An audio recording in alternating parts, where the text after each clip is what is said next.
இது வந்து 300 முட்டை ஃபுல்லி ஆட்டோமேட்டிக் இன்குபேட்டருங்க. இது வந்து பெருவிடை நாட்டுக்கோழி பண்ணைக்காக போகுதுங்க. இந்த மாதிரி நம்ம 3 மிஷின்ஸ் வந்து இப்போ ரெடி ஸ்டாக் வச்சிருக்கிறோம். ஓகே.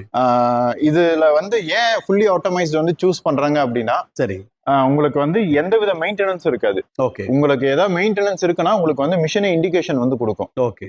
நாம யூஸ் பண்ணியிருக்கிறது இந்த மிஷின்ல வந்து பாத்தீங்கன்னா நம்ம சைனீஸ் மேக் கண்ட்ரோலர் யூஸ் பண்ணியிருக்கிறோம். ஓகே. இது வந்து ஃபுல்லி ரிப்பேரபிள். ஓகே. நாம இங்கேயே நாமளே சர்வீஸ் பண்ணி கொடுத்துருவோம். நம்ம சர்வீஸ்க்காக எங்கேயும் போகணும் இல்ல, உங்க டோர் ஸ்டெப்புக்கே நான் வந்து சர்வீஸ் பண்ணிடுவீங்க. அதே மாதிரி இதே இதுல வந்து இந்தியன் மேக் கண்ட்ரோலரும் இருக்குங்க. அதையுமே நம்ம வந்து பண்ணி கொடுக்குறோம். எது பெஸ்ட்டுங்க, சைனீஸா இந்தியனா? ரெண்டுமே ஒண்ணுதாங்க. ரெண்டுமே ஒண்ணு, வித்தியாசமே கிடையாது. ரெண்டுமே ஒரே மாதிரி தான் இருக்கும். சரி, ரெண்டுமே ஒரே மாதிரி தான் பெர்ஃபார்ம் பண்ணும். இந்தியன் மேக்னா கொஞ்சம் ப்ரோக்ராம்ல கஸ்டமைஸ் பண்ண முடியும். சைனீஸ் மேக் அப்படின்னா இதுலயே கஸ்டமைஸ் பண்ணது ஸ்டாண்டர்டா இருக்குது. ஆமா, வேல்யூ மட்டும் தான் நம்ம சேஞ்ச் பண்ண முடியும். ஓகே. ரெண்டுமே லைஃப் ஒன்னு தான், ரெண்டுமே சர்வீஸ் பண்ண முடியும். நம்ம எல்லா மிஷின்ஸ்லயுமே எம்சிபி வந்து கொடுத்துருவோம். உள்ள ஷார்ட் சர்க்யூட் ஆனா ட்ரிப் ஆகுற மாதிரி.